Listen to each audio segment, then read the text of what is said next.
I've been homeschooling for 17 years. That number kind of boggles me, but what boggles me even more is how much homeschooling has changed me. I knew it would change our family dynamic. I knew that it would make us different from a lot of families. I knew that it was going to make our relationships tighter and that we were going to be a closer family because of it. But I did not expect for myself to be so changed by homeschooling. For those of you who are new in your homeschooling journey, I wanted to give you a little glimpse at what you might find after a decade, almost 2 decades of homeschooling. Because if I had known these things sooner, a lot of them I would have run for. I would have tried to get to them faster than it took me naturally to get there, because they were changes that changed so many things for the better. And I would love for other families, other parents to be able to embrace these changes in their own lives, their own homeschooling, way faster than we did, to hopefully save you some of the heartache that we went through. Now, if you've been on this channel for a while, or you've been part of the Good Schooling community for a while, then you know that I actually got my start in education. I was an elementary school teacher for a few years. That's actually what my degree is in. And then I taught middle school for a while as well. And what I did not realize at the time, in fact, I didn't really realize this until probably 7 or 8 years ago, was that deschooling was, first of all, a thing, like that it actually existed, that it was a concept, and that people like me who came from the education world desperately needed to deschool. Now, every family needs to deschool, but those of us who've been in education in a professional way or have gotten a degree in education, we have this extra layer of indoctrination, and it takes a long time to get rid of. And because I did not deschool before we started homeschooling, because I had no idea what it was, I'd never even heard of it, and because I was so deeply indoctrinated into the conventional approach to education, the first decade of our homeschooling was not fun. It was really, really hard. And in fact, if it were not for the fact that my husband and I felt called by God to homeschool, we 100% would have given it up after probably the first year. And when the first year of formally working with like curriculum and stuff like that, because I was so insistent that we do things a certain way, which was kind of ironic, because one of the reasons that I wanted to homeschool was because I wanted to be flexible and I wanted to be able to customize education to my kids. But what I thought of as customization was more about like content, like they, have an interest in this, and so we'll learn about that, or they, they're particularly skilled in this, and we want to build that up, and so we're going to work more on that. I did not realize that we could customize, the kind of curriculum we used, how we used the curriculum that we purchased, that we didn't have to use curriculum at all, that there were so many different ways to homeschool. And I thought that I was being super flexible and customizing things and, being real individual with my kids. And I was at a certain level, but I was so insistent that we do things a specific way. And the fact that my kids were chafing almost from the beginning at the way that we were homeschooling, the curriculum that we were using, was not a deterrent to me, because I was so sure that we had to homeschool this way. So I was just going to barrel through. We were going to figure it out, and I was going to figure out how to make my girls like homeschooling the way that I was doing it, because I could not get past this idea that we had to do things a certain way. And once I found out what deschooling was, and I started putting myself through it more and more, the more my eyes were opened to how much I had robbed my own children in their early years of the kinds of experiences and the kind of homeschooling environment and journey that would have caused them to love learning. And instead, because of how I pushed and what I required and all of the arguments and all of the fighting and all of the contention, I had 2 kids who did not like homeschooling. And once I started deschooling and I was able to kind of change how things had gone for us, change the way that we were doing things, it kind of healed some of that. But unfortunately, we will never have the homeschool that I really, really wanted, because of how much I insisted at the beginning that we do things a certain way, and essentially killed any interest in learning that my girls had. But the positives that deschooling did give us, besides just kind of sort of healing things a little bit, was the fact that it helped me to think outside the box for so many different areas of my girls' lives. It wasn't just in education that I started, kind of taking those blinders off and seeing them differently, seeing learning differently. It was seeing parenting differently. It was seeing our relationship differently.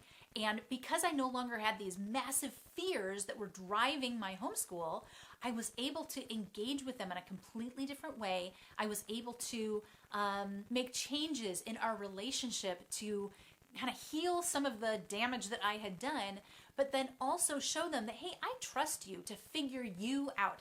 I'm just going to come alongside you and be here as a partner as you need me, but I'm not going to impose myself on you anymore, which is what I had been doing. And so I think that deschooling not only made me a way better homeschooler, it made me a way better parent. Another way that homeschooling has really changed me is that it forced me to get out of my comfort zone. Y'all, I want to be home all the time. I love my home. I shouldn't even say I love my home. I mean, I do, but it's not so much, oh, I love my home. I just like being home. I don't like going out. I like being in my safe space. I am an introvert and I have my friends that I do like to get together with, but I don't like to do it a lot and I don't like to do it in big groups. And I much prefer to just be home. But I ended up with 2 extroverts and they did not like that, not one little bit. And so I had to learn to get out of my comfort zone, get out of my comfortable house and go do things even though I really did not want to do them. I hate unfamiliar places. I hate unfamiliar experiences. My girls thrive on doing new things. And I think a lot of kids do. Even the introverted ones, particularly when they're young. And especially if we recognize, okay, you're a bit more of an introvert, and so maybe we need to spend some time online getting familiar with this place. I'll show you some pictures. We'll talk about what it's like. But just in general, it's good for kids. It's important and necessary for kids to get out into new places and experiences and meet new people and do new things. And I was kind of like, I've already been there and done that as a kid, and as an adult now, I get to choose whether I want to do those things or not, and I don't want to, so we're not going to. But I couldn't do that once my girls hit a certain age, and they wanted to be with people. They wanted to go places. They didn't want to be home all the time. And so homeschooling forced me to learn how to be more extroverted. It forced me to be more comfortable with going to new places and doing new things for the first time, and to get over that fear of not knowing what was in store and what it might be like. And I am now at a place where, if I'm in the right mood, I'm totally down with like, hey, let's go do something new. Let's go do something crazy we've never done before. Let's just go get in the car and drive to this place and see what we find. Like, that was not something I would ever want to have done before. But I got to the place now where I'm like, yeah, let's do this thing. Let's go do this adventure, and you guys can get out of the house, and I can get you there, and I will grow a little bit too. The third way that I think I've really grown as a person and as a homeschooler and a parent is that I am much more willing to make big sacrifices for my kids. I have always been a parent who loves my kids, but also loves my job. I like to do my job. I like whatever that job happened to be at the time. And I wanted to spend a lot of time doing that. And I wanted to spend time with my kids as well. And I would give them what they needed, and I would take care of them. But I was always looking for that opportunity when I could go get by myself and go do my thing. And I'm not saying that that is a bad thing. I think a lot of us are wired to have things that we love that we want to do that aren't necessarily parenting related. And that's okay. We need to get okay with the fact that not everybody who is a parent absolutely adores parenting and every little bit of it and wants nothing more than to be with their kids all the time and doing things for them and helping them. And even those of us who homeschool are not all necessarily like that. I've never been that kind of mom. I wish a lot of times that I was that kind of mom, but I'm just not. It's not how God's wired me. I have always done what I needed to do for my kids, but I will admit there were times, particularly when they were younger, when I was way too eager to go do my thing. I know now that a lot of that had to do with just being human, and that means I was being selfish.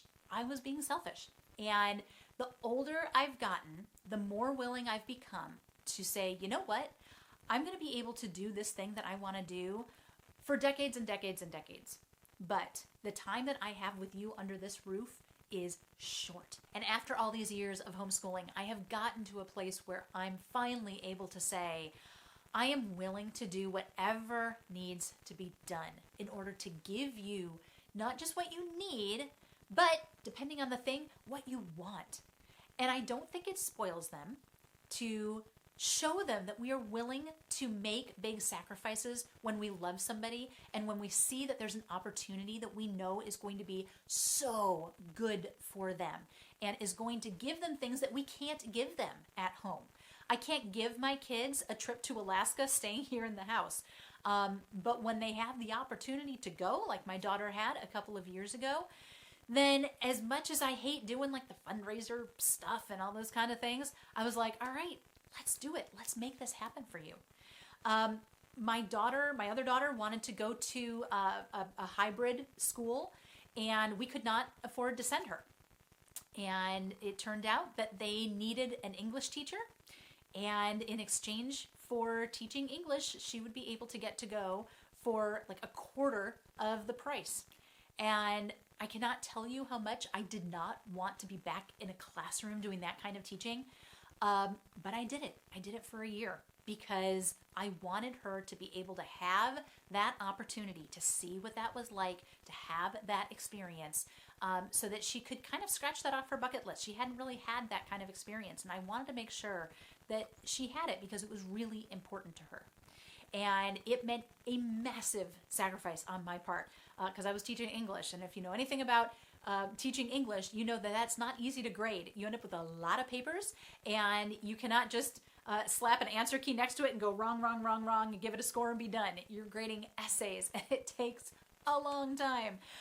But I did it, and it was 100% worth it, not just for her, but for me, to be back in the classroom, to be able to test some of the things that I had kind of decided about education in a classroom environment, not just in a home environment. Be able to bring homeschooling, in a way, to a classroom of kids. And so not only was it an experience in learning how to lay my own desires down and say, you know what, I am going to deny myself the comfort of being home, the comfort of all of the time that I have right now, in order to give my kid something that she might not otherwise ever get a chance to have.